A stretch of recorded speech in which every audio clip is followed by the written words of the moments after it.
Sharanu Sharanu Indrani Akka. Sharanu. So this is Indrani Akka. We have Indrani Akka here today with us, and she has been coming to the ashram from the past 19 years. So let's just see and delve into her rich experiences in the ashram and outside the ashram in her daily life. Let's see how this goes. Jai Gurudev Datta. Jai Gurudev Datta. So let me just start off by asking you, how did you first come to the ashram, or when did you come to the ashram, and what was your first few instances that happened when you came to the ashram? It was 2005. It's actually my dad's birthday, so it's very hard to forget. Okay. 2005 August 29th. Okay. And the day we entered the ashram, Appa was in the best mood probably, and it was Raksha Bandhan in Upparati. Mm-hmm. So the moment we came, he hugged us all. We didn't know how Appa would be around people, right? So we thought he was just very extremely joyful, and he hugged all of us as if we've come home. After a long time we're meeting. It wasn't like a first meeting at all. Appa wasn't serious. He was very, very comforting. He took us all to Upparati immediately. He tied Rakhi to us. And it was a celebration, like somebody came home after, not seeing each other. I wouldn't know, but Appa would know. These are my kids, I haven't seen them in such a long time. They've come back home. So it was just, I can never forget how he greeted us for the first time. This was the first time? It was literally the first time we ever saw him. He was so joyful, like a mother, who hasn't seen her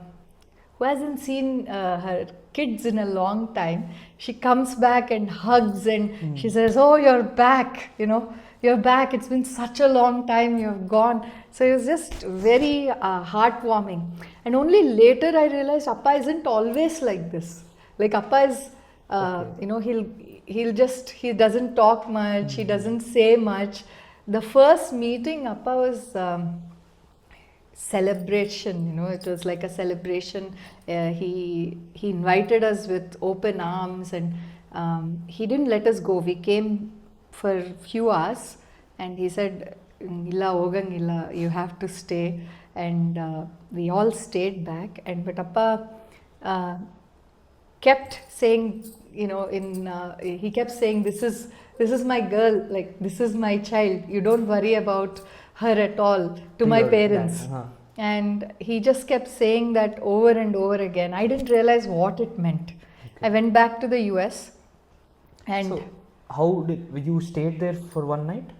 Or we stayed in Doderi, we stayed here for one night. It was in 2005, right? Yeah. Just a small, how did everything look back then? Oh, it was, there's no comparison to how this expanded, it's just explosion of how it was to how it is now. It was a small, only the Datta temple was there, and, the few houses. Even the Hale kitchen was, the old kitchen was built after I came. It was very small, very, very few people were there, and it was, Appa would put his bed cot near the Datta temple. He would sit there. It was very different back then, it was very small. It was like a family. It's always like a family. The family is growing constantly. But I think we were all very young, so we didn't, we came like how children would come home. We came like how we would come see our father. And but when I first came, I didn't understand. My father is spiritual, so we always saw many gurus. It was, we were in India for a small family vacation. Okay. And somebody said, there's a Mahatma. In fact, Amitanand Swamiji's disciple has told us, you must meet. He told my dad, you must meet him. Then we came here I never thought that there was any other guru other than Shirdi Sai Baba, you know. So for me, there's always a very strong connection that I always felt Baba is my guru. And even though I couldn't experience him in the physical body, I constantly felt he was with me. And I had I would read Sai Satcharitra for 6 years straight before coming to Appa. And my first few experiences with Appa were all recreations in the most beautiful way. I would experience Appa as Baba. Everything, every story that touched my heart, Appa has ensured that he gave me that live experience with him. And I knew instantly that this is my guru, but Appa played with me quite a lot. He didn't accept that he was he didn't ever say, whenever I would go and say that, I would wait for him to say, I'm your guru, but he would say, yeah, Baba idanalva nin guru anta. He teased me quite a lot till I think almost 7 or 8 months. He used to constantly say, Nin Baba idane anta. But all the experiences were happening for me like how I was with Baba. Every story, every moment, and he used to tie his angavastram like Shirdi Sai, and just let me experience that first initially, like weaning off from one to another kind of a thing. And those days are incredibly memorable, very, very special, because we were just in like 20, and we would dance all night. Like Appa would make us, as soon as I came, there was a song, Hey Murali Madhava. We'd all dress up like Gopi every night. Gopis every night, there'll be one Krishna, Samyama or Sujana, they would become Krishna. And Appa would dress the Krishna up, and he would like make sure that we are all dressed up like Gopis. Every night we would dance. Dance was our form of expression of bhakti, and it was just, he would watch, he'd sit there and watch. It truly felt like, Vrindavan. It was like just very, very special to go back again and again to those memories. Not that it has just evolved into different stage. Every stage with Appa was different. Like how when a child is born, there's different levels of care a mother gives. When you're a newborn, a mother gives you a lot of focus and a lot of attention every second. When I first came, Appa, like I didn't know anybody. I didn't speak a word of Kannada. I didn't speak anything. Like I didn't understand a single word. And I came from the US after living there for 20 years or so. I mean, all like maybe not 20, but yeah, quite a long time. Yeah. And I think the way he took care of me, even Amma, the way they ensured, like, I was safe, I was cared for, I was like taken care of, like someone that I was their responsibility. And it's just a lot of love that they showered constantly. I didn't leave. I came for just a few hours. My taxi was waiting. So I'll tell you that experience. Okay.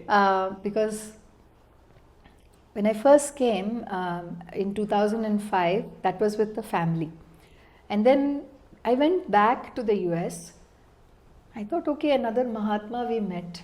I didn't, okay, he liked me. This is the first time you met, first and then time. You went back. There was a celebration. There was, Appa took us to his home that he was born. He showed us around Upparatti. He was very happy. He drove the Scorpio himself. And, and we came back, and I went back to the US. He gave us a photo. It was a very serious photo. And my dad kept it in the puja room. And it made me quite uncomfortable, actually. Photo of?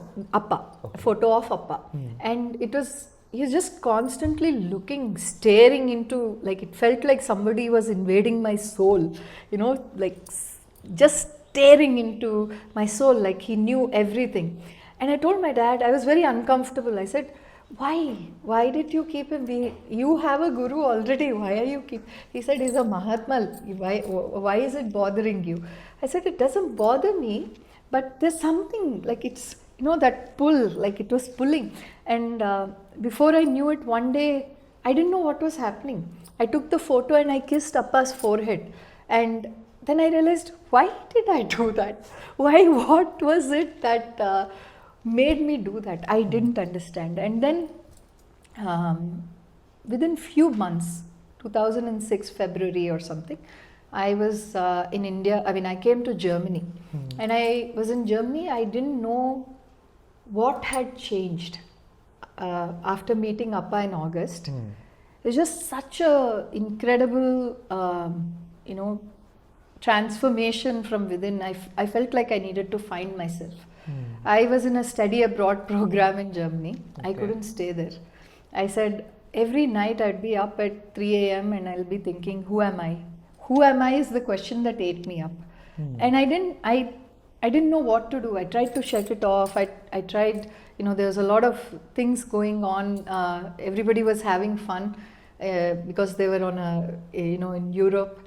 I was not. I genuinely, there was a Hanuman picture in my dorm and I'd look at it and I'll think, where's this going? Where is my life going? This is not my life. This is not what I want. And every night I would sit up till 3 a.m. and that I'd ask myself. It was not something I was asking myself. It was something that I was hearing over and over again. Who are you? Who are you? And it made me realize I don't want to be in the West. I want to come to India. I thought India is more spiritual in Himalayas. So I called my dad one day and I said, I want to leave. I don't want to come back to Boston. Give me some time. I'll come back to Boston, but let me go to Rishikesh and Kedarnath and all of that and find myself, right? My dad said, okay, but go meet Appa. Like we just met him. So he said, go take his blessings first. And I said, okay, fine, I'll go. And I landed in Bangalore. I came to the ashram. And Appa was just, he knew I came, I came home kind of. And the same feeling when you met him for the first time. Yeah, but this time it was more of a, like a very steady feeling. And I said, I'm okay, Appa, I did Namaskaram. I needed a translator. So Amitanand Swamiji was translating at that time. And he said, she's leaving in a few hours. Appa smiled. And I didn't know what that smile meant. Okay. And instantly, he said, dhyana madu or something. I went inside. I was meditating and I heard a voice. It was the first time anything like this ever happened to me. Where I heard a really loud voice inside, from inside, where it said, Shiva is in front of you, where are you running? And then my whole body, even now, I get goosebumps when I talk about this, because I've never experienced anything like this again after that.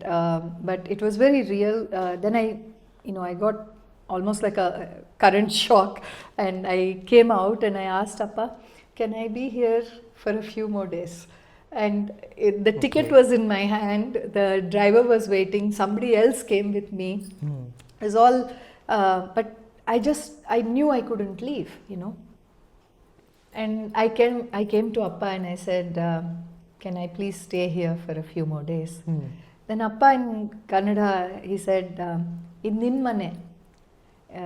Nin taur mane idu. Second time you're meeting him. Okay. So, nin taur mane idu. You don't have to go anywhere. And those few days turned into few weeks, and then slowly few months. 9.5 months or something, I didn't step out of the ashram. You were in, this is the second time you visited and you were in the ashram for 9.5 months. Yeah, and it was just the most incredible, life transforming kind of 9.5 months, and one experience after another. Appa was pulling me in, every single way to center myself and to really know that this is home. This is your home. There's nowhere else. There's nothing else that you're going to find outside. There's nothing else that is needed. This is your home. And he, in those 9.5 months, I think those are my most beautiful experiences, because there was absolutely no noise from outside. There was no thoughts. It was just Appa and the silence that was in the ashram, that was from within. It was really beautiful.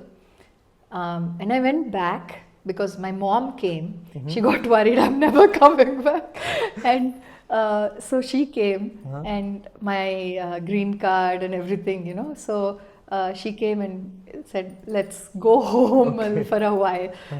She came when it crossed 6 months, and we still stayed another 3 months. Then finally, I went back to the US, but even the whole thing, the way it happened was just the day I was leaving, there was a horse that gave birth to another, a kutti baby horse. And Appa named the horse Yashoda.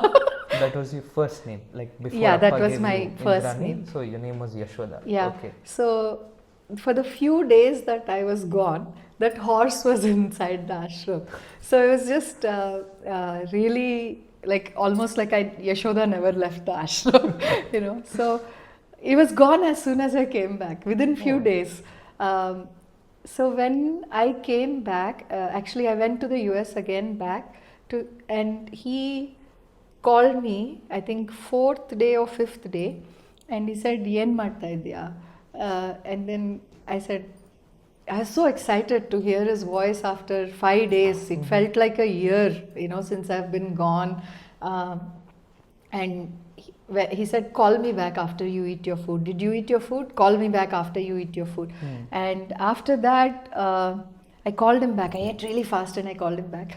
And he said, "Yavag bartiya?" And I said, "Neev yavag karitiro avag bartini." He said, "Ivagle band bidu." It's been 5 days. Okay. And I didn't unpack my suitcase. I took the same suitcase. By then, while this conversation was happening, my dad found a ticket. The flight was about to leave in 3 hours. Literally zipped the suitcase and ran back to the airport. And my sister was crying at that time. She was like, "You just came. You were gone for 9 months. We've never been away from each other." So she said, we plan to go to Miami. Why did, there's everybody there. Everybody misses you. Why are you going back so soon? Go after 2 weeks again if you want to go back. And so for a second I thought, should I stay back? And in the car, this is another, something that I still can't understand what happened that day.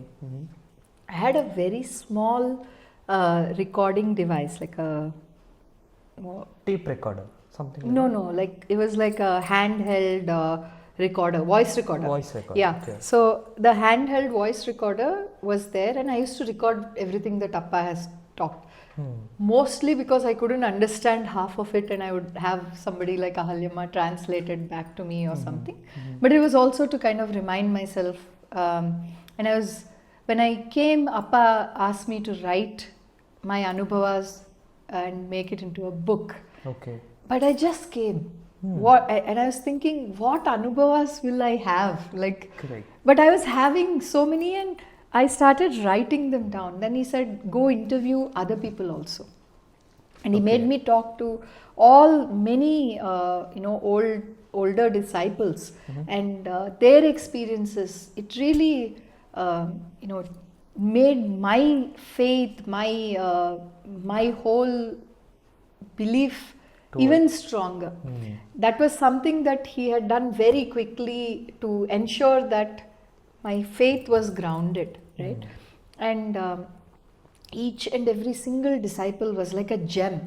They're the purest of the purest souls that were coming in and serving, like Shantamma and so many people that have been with Appa for such a long time with strong devotion. And it really made me feel I still have such a long way to go. But at that time, Appa had given so many experiences, like things that I couldn't believe were possible, right? Okay. And he asked me to write a book. I started it. I started writing my own experiences, and I started seeing that this was extraordinary. This was not something that would happen normally, right? So one after another, I started feeling that Appa was not just in the human sense, like a guru, but more of a expansion of the universe himself. Like within Appa is the entire, nothing is impossible. Nothing is impossible. In those, like one day, I'll get back to the tape recorder after telling this. Go ahead. But one day, Appa actually, I felt Appa sent me to Shashikalamma's house, asking me to listen to her Anubhava.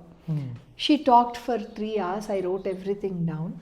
And I came back and I started crying. I didn't know why I was crying. There was a cry from deep inside my soul.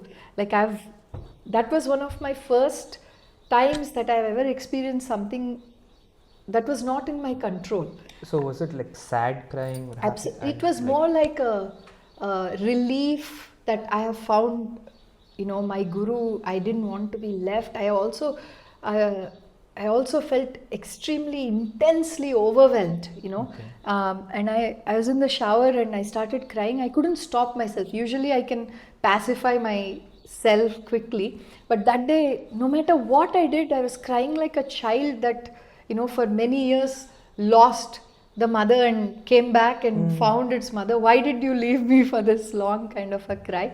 And Appa was in the old house, and he was sitting in the chair, a cane chair which rocks back and forth, and nobody was there. Everybody went to the bhajan, and that day I didn't speak a word of Kannada, not even a single word of Kannada by then.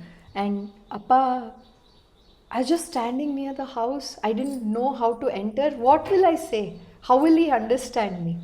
Right? And so I stood there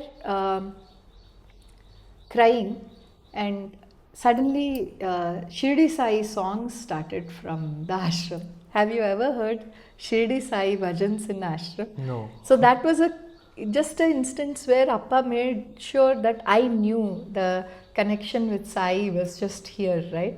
Would you be scared of Sai? Don't be scared of me, come, kind of a thing. Okay. And I went. And in Telugu I said, Appa, nanneppudu vadalkandi. Like never let me go. I can't be without you. I don't know what to say, but don't let me go. And then he started talking. This is something, again, when I say he is beyond, his form, his language, none of these are constraints to him. Nothing is limited with him. Nothing is, restricted. Everything in this possible, that is possible. Everything impossible is also possible. When Appa started speaking, it wasn't a sound that I was familiar with. It wasn't a language that I was familiar with. I knew that the sound was coming.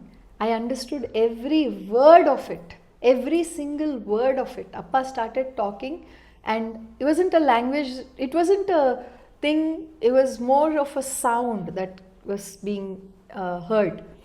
And while I was in shock, I was processing this, I was understanding what Appa said. Appa said, you were somewhere very far away. You were in the US, like a sparrow, small sparrow. I tied a thread and I pulled it close to me.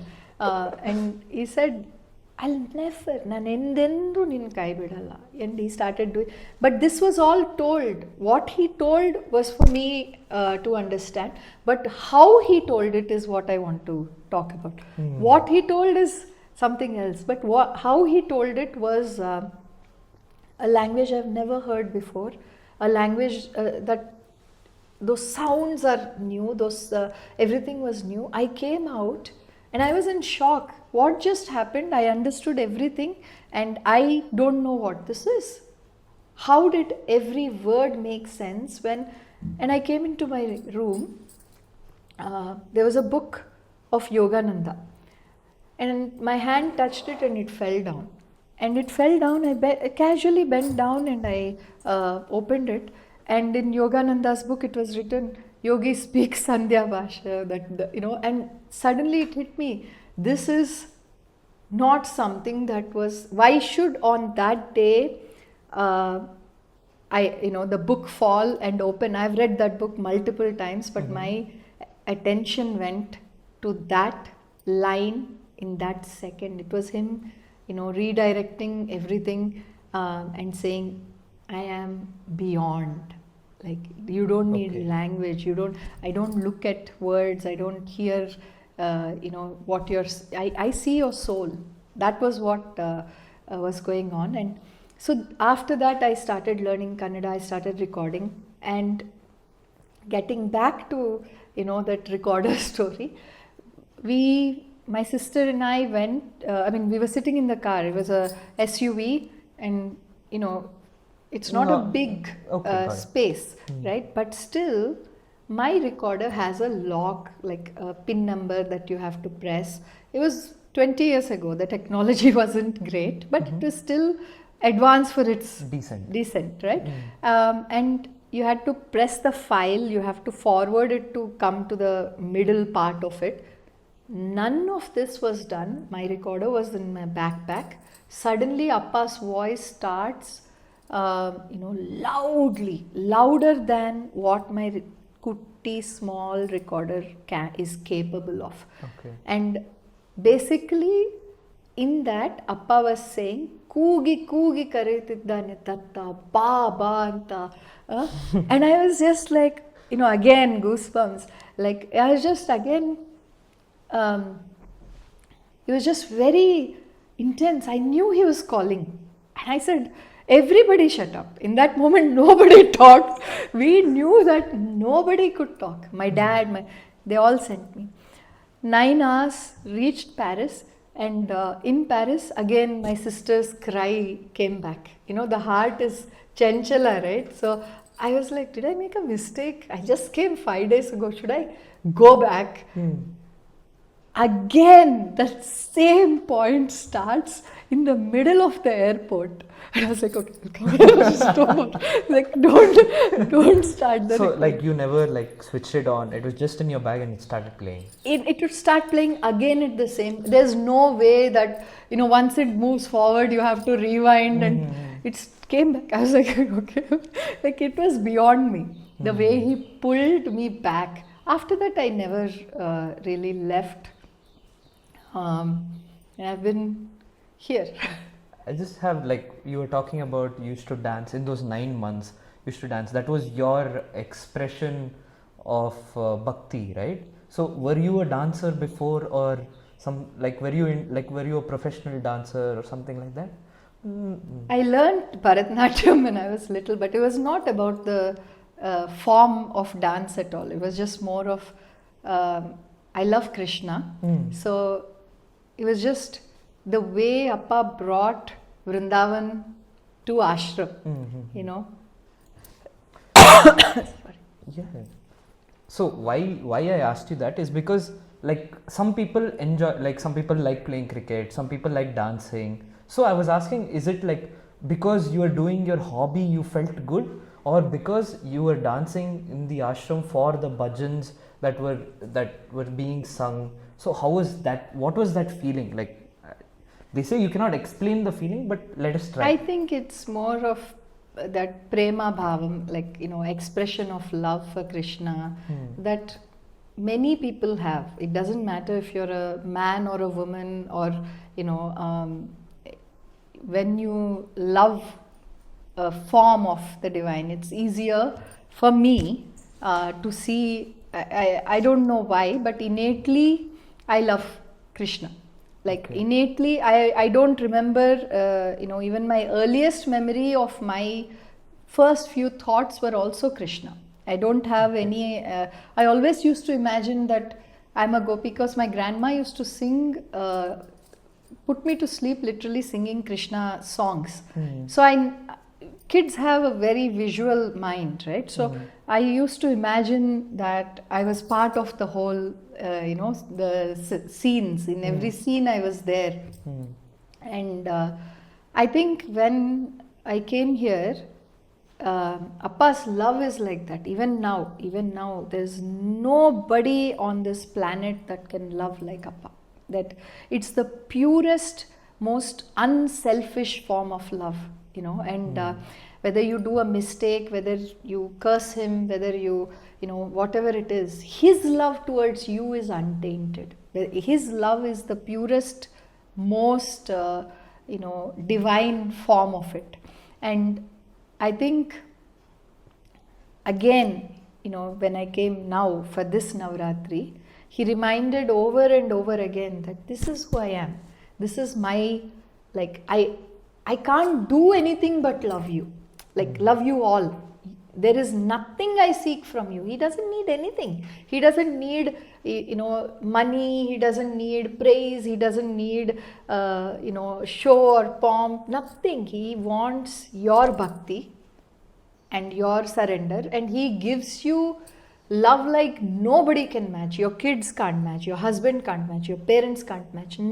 Nowhere, no friend can match his love. His love is, I am just amazed constantly. For 20 odd years, I've just been in awe of how every time you expect, the mind expects a human reaction, but he gives divine and unbelievably, that like the universal mother, that level of love. Nobody can love like, or nobody can forgive, nobody can, have that level of compassion that he carries for each and every single disciple.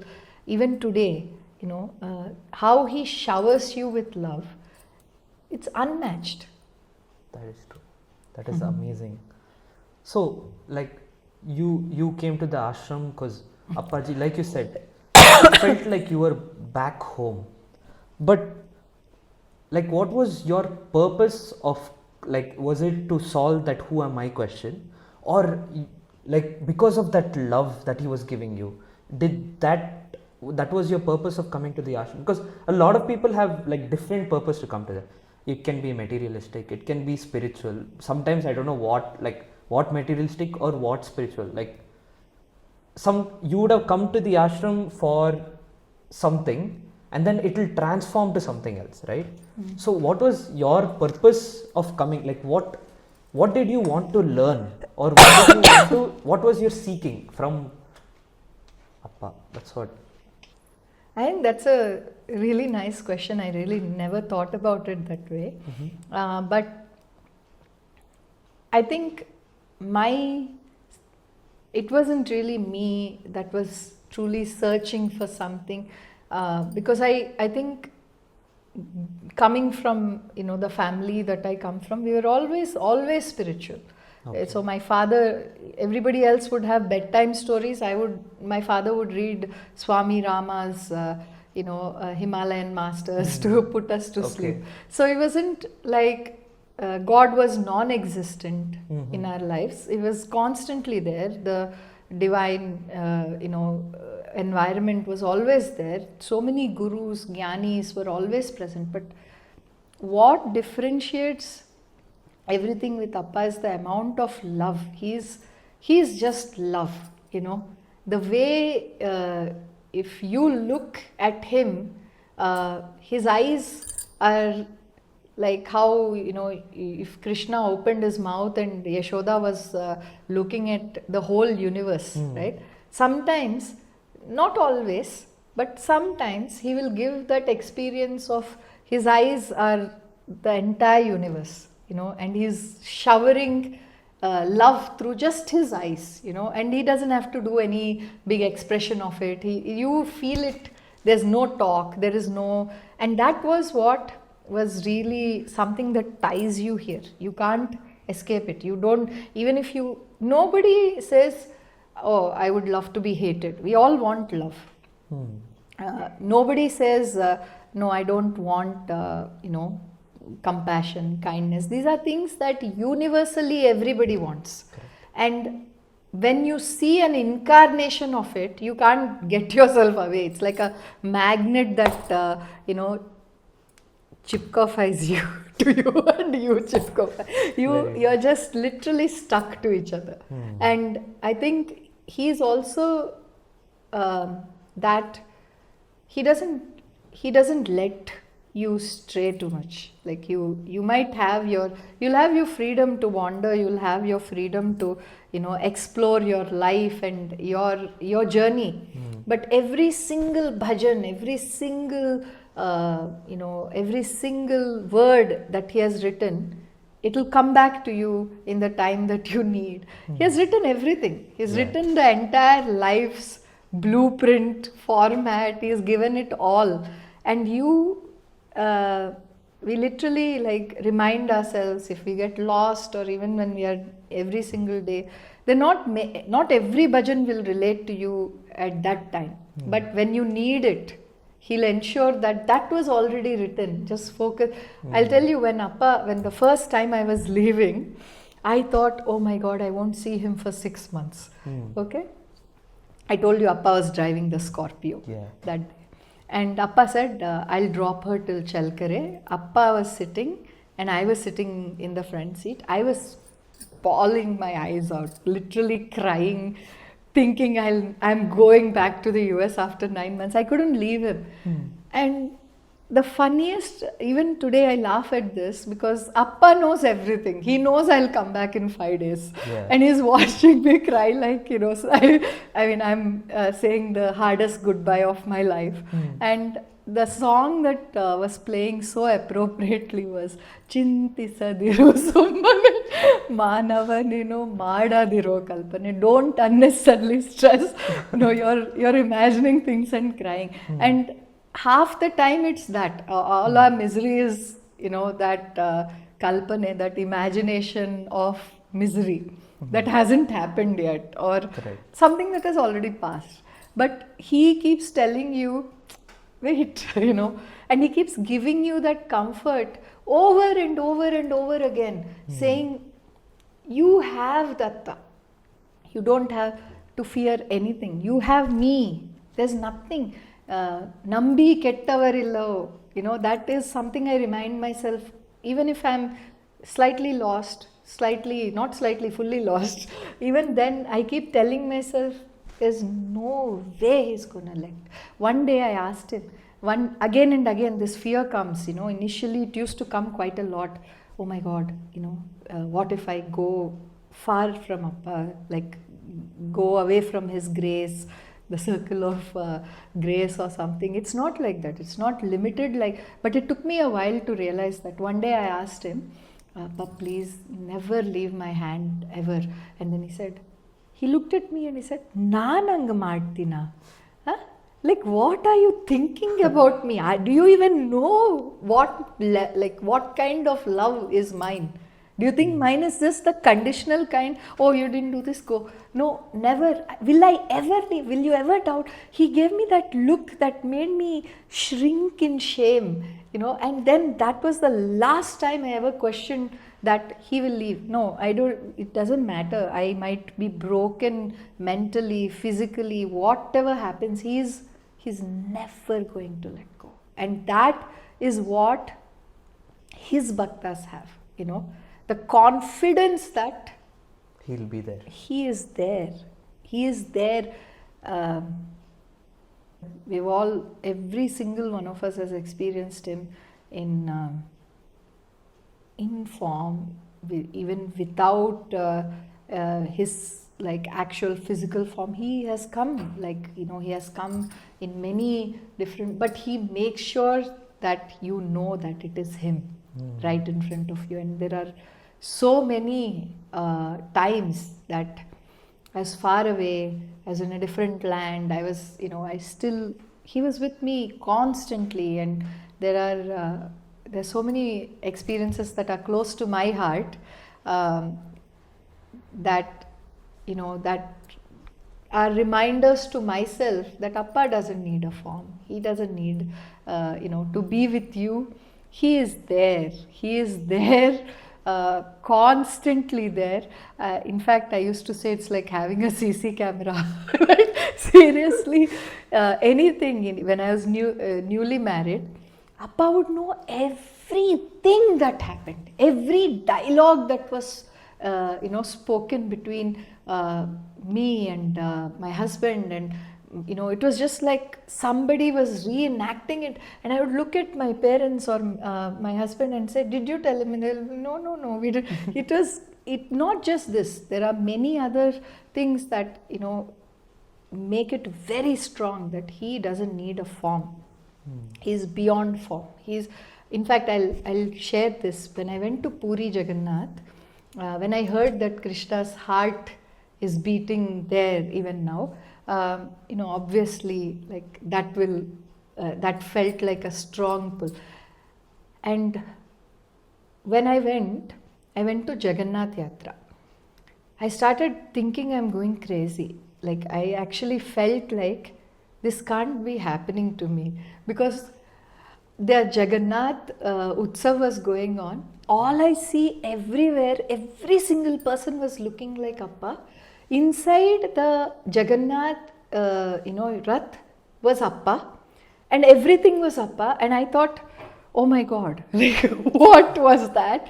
And it was a 9 days or 10 days thing, and I was there for 7 and or 5 or 6, I don't remember. But all the days were like, it was a Utsav of Appa. Amazing. And I genuinely thought, what is happening? Like, sometimes the mind, keeps coming back and it keeps saying, are you okay?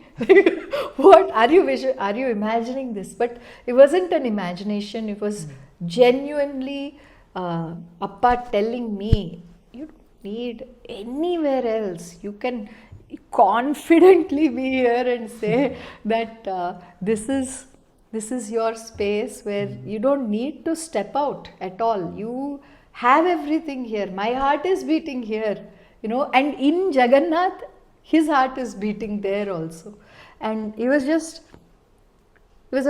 honestly a scary experience also, because I felt the crowd was incredible. Imagine 12 lakh people are there, and half of them are looking like Appa to you. And it was just like, I stood there, literally my hands, my feet, my body was shaking, shivering. I wanted to pull the rath, and it was Appa here, Appa there, Appa everywhere. And I came back and I told him. And then when I was telling him this, I was like, what else did I think was going to happen? What else did I think was going to happen? What else did I want to find there? He's already in the form. He's already shown, the highest of, how to say this, like, it's the greatest expression of love. With Appa, I don't know anything about bhakti, jnana. I think I only feel that love is the highest form of devotion, and I want to experience love. That's all I want to experience. There is nothing else. There is no, I don't need to know the universe's secrets. I don't need to know, like, I just want my heart to be full of love, and I want to experience the love of Krishna. I want to experience, and honestly, the last few days, just now, because this is Navaratri, this is the last day of Navaratri, I want to share this, but all the 10 days, whenever, Navaratri is going on, Appa becomes Devi, right? Appa becomes like Appa is always everything, but in those days, Appa becomes the full blown version of it, right? While Navaratri was going on, just yesterday was Kali Alankaram. And it was like, the Rangoli was like a mat. It was spread out like a mat. And Appa walked on the Rangoli with his footsteps clearly being visible. And each finger, Appa's toes were like about that big, right? But in this, each toe is this long. And it is Kali's like feet that were coming for the whole, the entire distance. Each finger, toe was this long. Even the second one, each toe was this long. Even the second toe, which usually, for Appa it's smaller than the first, that was longer. And so everything is here. Every god, every deity, every form of energy. There's a room where a tile of Jesus is also there. And it always makes me think. And if you look at this is another thing. The other day Appa was reading out Tattva Padagalu. There's nobody that has written things like this. He's not just promoting Sanatan Dharma just in Hinduism. He is promoting a universal level of spirituality. Because in one of the Tattva, I don't know which one, but the meaning of it I understood. And in that it says, it doesn't matter which. There's so many bhajans like, it doesn't matter, God doesn't see your religion, your caste, your who you are, whether you're a Brahmin or somebody else. It doesn't matter. What he needs is this, to be pure, purify yourself and come to me. It's a calling, and it reminds you again and again, please just, don't care about all these external titles and where you were born. It doesn't matter. One of the Tattva he writes, you can use parke that somebody has broomstick. You can use a broomstick that lower caste person has made. You can use a pot that a lower caste person, and you'll use it for auspicious things, but you don't treat the other person with dignity. You don't treat the other person with love and respect. You don't let them enter your homes with respect. Is this spirituality? He questions who else is writing about things like this, Nice. So these are very, I think another thing is, he's not just worried about your spiritual advancement. He's worried about the universal wellness of not just this generation, not who has come, but everybody. Like, for example, the other day he gets very excited for rain, right? So when it rains, Appa is like so happy. Yeah. And I never understood how rain could bring this much joy. Okay, it was like he's just, he takes out his umbrella and he's walking the whole way, and he wants to see how many lakes and how many rivers are full. He'll take out the car, go the full round and see how much water has come. He'll send 3-4 people. He'll call other people from other villages, ask how much rainfall has happened there. And it used to always be, wow, how is one person enjoying rain this much? I've seen, we are so used to people, we think rain is romanticized, or people are dancing in rain, people are enjoying rain for a momentary thing. But Appa is enjoying rain. Yesterday, the night before, he said, who is doing tapas and yajna for rain? I am doing tapas and yajna not for me. I have nothing to do with that. I want people for generations to come have water. Nobody should have drought.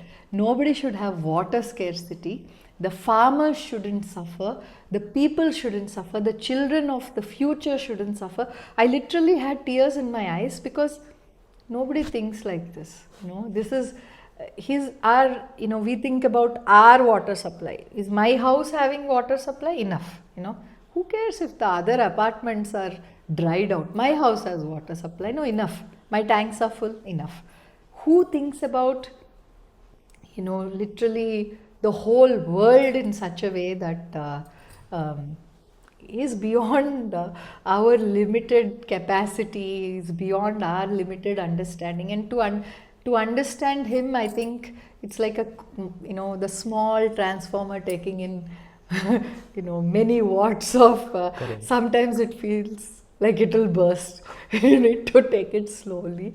And I think it's a beautiful experience to be around him and keep absorbing, as it can't possibly absorb everything, but even the tiniest 1% is enough to transform your life. That's the thing with him. It's like, today somebody bought a big can of Ganga Jal, and that one drop is enough. It purifies everything. Appa is like that. There's no way we can, comprehend everything that he's telling, because mind is still constrained and the mind is still wavery, unfortunately. But one dialogue, just one thing, he has always told, one thing you do, your life will change. Just do one thing I ask you to do. And I think that is what at least I'm trying to do. Like, just focus on, you don't have to build a castle in a day. It's okay, slowly, step by brick step. by brick by brick lay. And yeah. Since you talked about Navaratri, I think from the past 7 years or 6 years, every Navaratri, all from day 1 to day 10, day 9, day 10, you and other devotees mainly, you guys do puja and the decoration and the dressing up of the Devi, and all those, you organize it, and then your presentation of the Devi, everything, right? So I'm pretty sure you will have like a lot of things that that you would have learned from all these while dressing up the Devi. There is you should have visualized something how this will look for today, and you have to coordinate with 4 or 5 people. These 4 people will have one idea, these people, you will have another idea, and how does all of this come together, and then how does that process take place? How do you, from before this it was your dad that was doing all the puja, so he's a Sri Chakra Upasaka, right? So you've learned from him, and then you've not taken over, but you have started doing all the decoration, not only but with everybody else. So tell me about that, because right now this is the last day of Navaratri, and what is this Navaratri for you? I wait a year for Navaratri. Like you said, my dad is a Sri Vidya Upasaka, and he has always told that he's not, they're not our parents.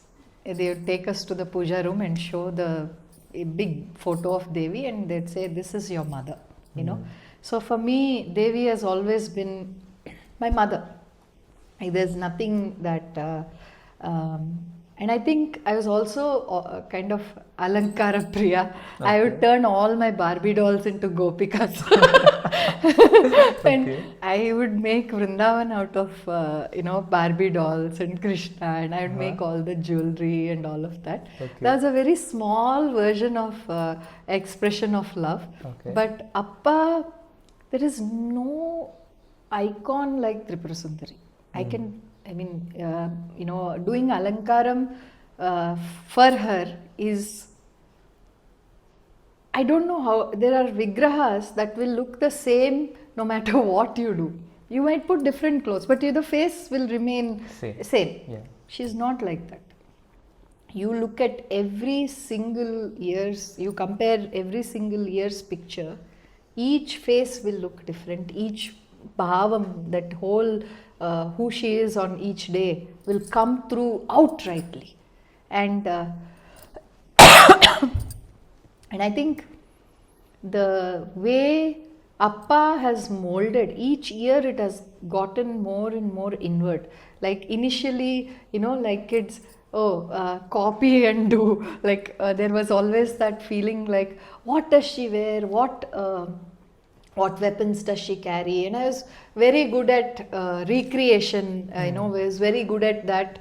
But understanding who Devi was, like for example, this Navaratri, Appa had explained so incredibly beautifully who Brahmacharini is. Brahmacharini is day 2. Day 2 that we do here. There are different paddhatis, everybody does differently. But here, Appa has changed a few and brought in a few, Devis that he has told. So we do first day Bala, second day Brahmachari. And I think the way he explained her purity, right? So this, as we keep going year to, from the first year to, it's almost actually 10 years. My dad started first 3 years or so, and after that 2014 it was built, so 2024. And in all these years what I've realized is I'm no longer seeing her like an icon. She's actually there, she's actually like, it's not a stone, it's not a inanimate thing or anything like that. It's actually live energy. She's full blown grace, and it no longer feels like Appa has given, each year he is molded, each year he has corrected, each year he has refined the process so much that this year it was just one of the most peaceful and also very graceful experiences of Navaratri. I think it's also each day to understand internally that these are things that are inside me. These are Devis that are inside us that are coming out and saying, this is my quality. This is where I am, this is where divinity lies. This is where it doesn't lie. Love is where I live. Hate is not me. Anger is not me. Compassion is me. So the differentiation is constantly made, and each Devi is one expression of that. And I think when Appa explains something, it just, Brahmacharini for example, I thought Brahmacharini and Sannyas in Alankaram would be the same. They're also Brahmacharini. But somehow I felt, suddenly it hit me, oh my God, they're different, But how are they different? I don't know. So when I asked him, he said, she's the purest of the purest. She's born, realizing herself as the one, and she doesn't need the world to be complete. She's complete in herself, and that is a brahmacharini. Whereas a sannyasin experiences the world around and then says, "Oh, this is not me. I don't want this." Like after experiencing versus, already know. So when doing that alankaram also, it no longer feels like alankaram also. You won't believe how many times I don't know how many times there is no logic behind, for the mind, but there is grace. Like she is the one that is deciding what she wants to wear, how she wants to look, what is happening. Each year she gives incredible experiences to know that we are not the doer. You're just a puppet. I am pulling the strings here. You don't get to decide what I wear. She has made it very clear. She has made it very clear that she's in charge of how she looks. And there is no mind. Slowly that mind is fading away, and it's coming to a point where you are doing it, but how she's expressing herself in the best possible way. And I think that's just Appa's grace, because he has changed that I am doing, I did this, I did that, to oh my god, I can't do anything. Like it literally is impossible is becoming possible. In fact, this year I have absolutely no clue how it happened, because I was so ill. Just a few days before Navaratri, I couldn't even get off the bed and use the washroom. I was so down and lack of energy. I have severe injuries in my body. And Appa called me. Within a few minutes, the energy in me came back, and it's just grace, right? Yeah. And there's no way, I couldn't even walk for 10 minutes without pain. We are inside the Garbhagudi, walking around the whole thing for 12 hours a day. It's not me. Not easy. It's not my body. It is some, force behind, and that gets it done. And Appa has actually said, many times that each year Navaratri will become bigger and bigger. Wait, he said, ನೋಡ್ತಾ ಇರು, ಇದು ಹೆಂಗಾಗುತ್ತೋ ನೋಡು ಅಂತ. This is the greatest blessing. Tripura Sundari in her full, blown grace is just showering. I think his words will never fail.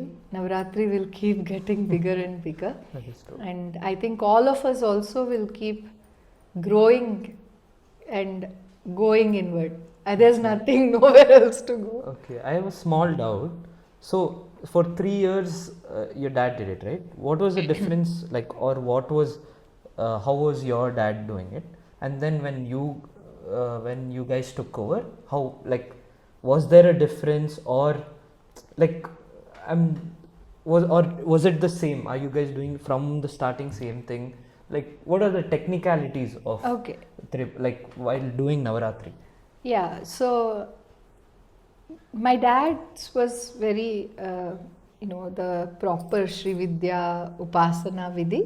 So it was a very traditional way of worshipping the goddess during Navaratri. Ours is how Appa, he is beyond ritual, he's beyond, I think when his words are mantras. There is nothing that Appa actually, needs the energy. They come to see him, he becomes, they are one and the same, So I think it's very different, because when Appa comes to, put flowers on Devi, and the way he puts it is also extremely unique, and probably the greatest experience.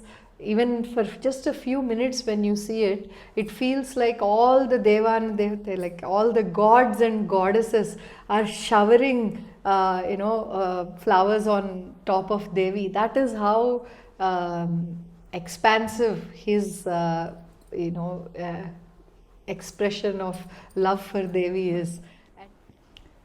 So I asked him, you are Parabrahma, you are God, why are you bowing down in front of God? It's like you're doing namaskaram to yourself. And he said, I know it, you know it, but if others see and I'm not doing anything, they're going to follow that footstep.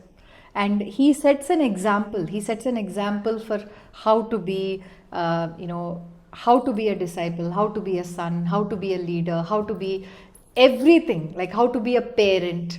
He is the perfect example. He's the perfect role model in everything. In fact, for me, I probably learnt all my leadership skills from Appa, and it is probably the best management, the best, the most topmost corporate leaders don't have the skill that Appa carries.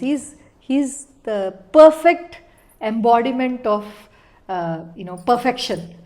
Guru in all fields. In all fields, he's a master. There's nothing that he says, there's not one area where I can say, oh, that is not Appa's thing. He will excel every role that he takes. He's a role model, and even as a bhakta, like how humbly he bows down, how he puts those flowers, how he worships, how he prays, how he bends down, and humbly surrenders. He doesn't have to do any of that. It's just to show us this is how it's done. This is what I am doing, and this is just a path that he is setting for us. I think when you see it, it gives you joy. But when you follow it, it gives you greater joy. Yeah. Then let's talk about the highlight. Like every Navaratri, the most not interesting or most energy filled day. Every day is filled with energy, but for some reason everyone's excited when it comes to day 9. That is the day of Kali, and the alankaram is very ugram. It has a lot of energy every time. This time was a little calmer, but there was still so much energy.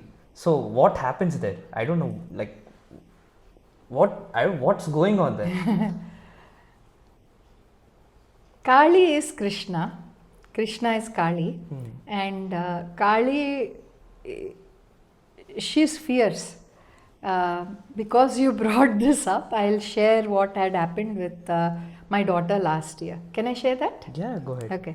So Kali, again, when I went to Puri, the story starts from there.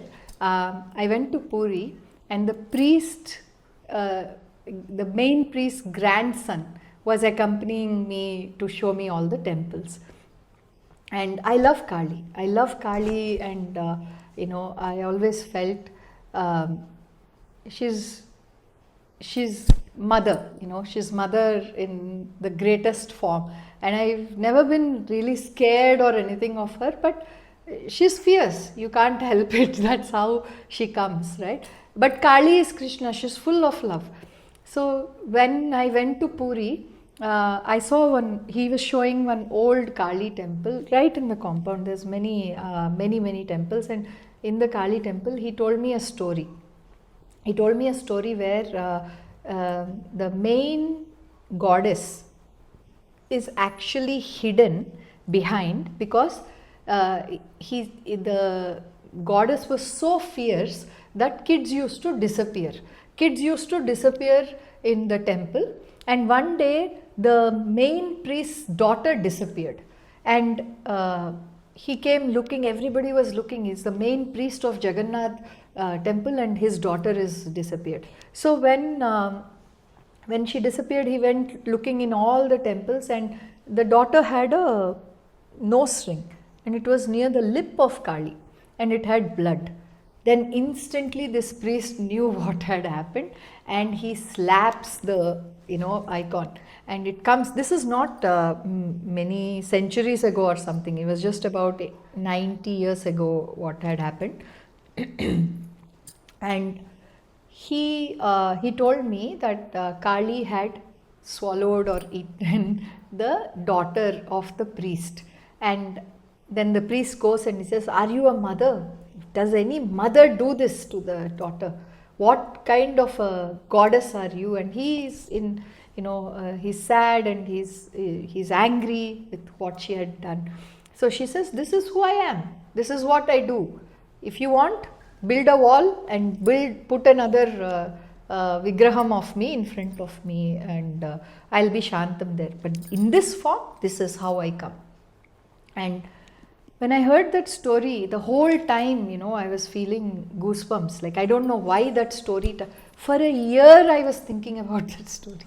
For a year, every day, I would think, what is happening, right? Why would she do that? Why would she do that to the main priest's child? And I thought about that story so much. Navaratri came. As usual, Kali is in her full-blown glory. And that day, within just few minutes of starting the Alankaram, the energy in that icon was so intense. So intense, it was like, it was no longer like touching a surface or touching a stone. It was actually like live wire current, like energy. It was, as I was putting, my whole body was just going into like very, Shocks. just not shocks, but very high energy, high voltage kind of a thing. And I thought, oh, something, I should be careful. I had an intuition that I should be careful around my, like around the surroundings, because sometimes the sari or something will, catch on fire, especially around, the kind of fierce goddesses. So at that time I thought, okay, something will happen, but let's be careful. Suddenly, before Appa was coming, the Mangalarti was going on, and I heard somebody scream really loudly. It took me 3 seconds to realize that that was my daughter. She was engulfed in flames. She's about this tall, and the whole, like, it was such high flames. And somebody, Mandakini Akka, she came and, put the fire out. And she's completely, like, her skirt was fully burnt, and she was injured quite badly. I saw the skin was also, kind of really badly injured. We ran to the hospital. But what happened was, when we took her to the hospital, Appa's grace, this is just, again, that is unmatched. That is, imagine, like, when I get burnt cooking, when I get a small little burn, it will burn for hours together. Upasini, my daughter, was incredibly calm. And how old is she? She was 7 then, now she's 8. But this was last year, exactly, 1 year ago, and one year and a day ago. And Appa blessed her in such a way that she didn't feel pain. She didn't feel pain. She was scared. Obviously, she'll be scared. But we had to take her from here to Bangalore. And you were driving. That's what you reminded me today. And I think, for me, instantly I knew this is Kali. Okay, I said, you come here and you take care of my daughter. Okay, I don't know why you did this, but you came here in this form. You are taking care of. Appa was there. Appa was, Appa blessed her in such a way. They were about to take her to the, emergency surgery. He ensured that the unnecessary surgeries did not happen. We couldn't do anything because we are not doctors, right? We gave up and we said, however Appa wishes, let it happen. And we were just there praying, constantly saying, SriSatUpasi Namah, SriSatUpasi Namah. And I think it's so incredible. She didn't want that surgery. It was a graft surgery. And she didn't want the other leg also to, become scarred. But the doctor was insisting like anything. Appa just, smiled and saying, however the doctor wants, let it happen. And I was like, oh my God, if Appa said this, let's just blindly go. They took her into the ICU, got her back. And this girl, this little one, she is saying, SriSatUpasi Maharaj ki jai, because she didn't want that surgery. And she's like, look at Appa's grace. The doctor sent me back from ICU. And I said, we didn't know why. They said she has a small respiratory infection. She's too thin, we can't take risk. And we were celebrating his grace even, in that moment, how she recovered, and after recovering, he said, she is supposed to die in a fire accident later on in her life. That is the power of Guru. He saved her he saved her by making it very small in his presence, when her parents are here, when she had all the love and comfort from all of us. We don't know what could have happened. And it is Kali's grace that Imagine the fire is like taller than her and nothing happened to face, nothing happened to upper body. Somewhere where it is covered, it's, there, but it is grace that has saved her. It is Appa that is incredibly like something that is inevitable. He takes it, he compresses all of that into a small. Karma is inevitable. Everybody has to experience what you have to, what every action has a equal and opposite reaction. Reactions will come, but minimization of it, however little he can make it, he'll make that. And that is, my daughter is the highest example of that. Imagine somebody, I was there in Boston for September 11th. I know what, those moments are like, right?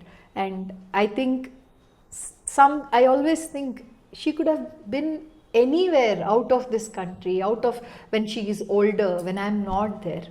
Appa has ensured that he moved time and brought that incident into, okay, karma is getting burnt, but in Appa's presence, and without Appa, it's a completely different level of coping that we would have had.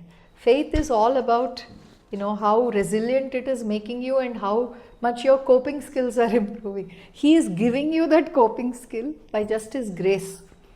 And we couldn't have asked for, they're both very blessed. They're both born out of His grace, and He has always said, I'll take care of them, and He's never, He's kept His promise again and again and again. So. That's amazing. I think you've shared so many experiences and this is all like, it needs some time to take in. And this was very, thank you so much for, opening up all these experiences and telling everybody about this. This, I think many people can learn or even come to know that Appa will always be there with you and He'll not leave you. Even if there will be circumstances where you might doubt Him, you might be like, why, what's all this happening to me? But this will reinsure them, like how other people's experience reinsured you. I hope this reinsures other people too, that Appa is always there for you and He's always there for His devotees. Absolutely. Thank you so much. Sharna. Jai Gurudev. Jai Gurudev.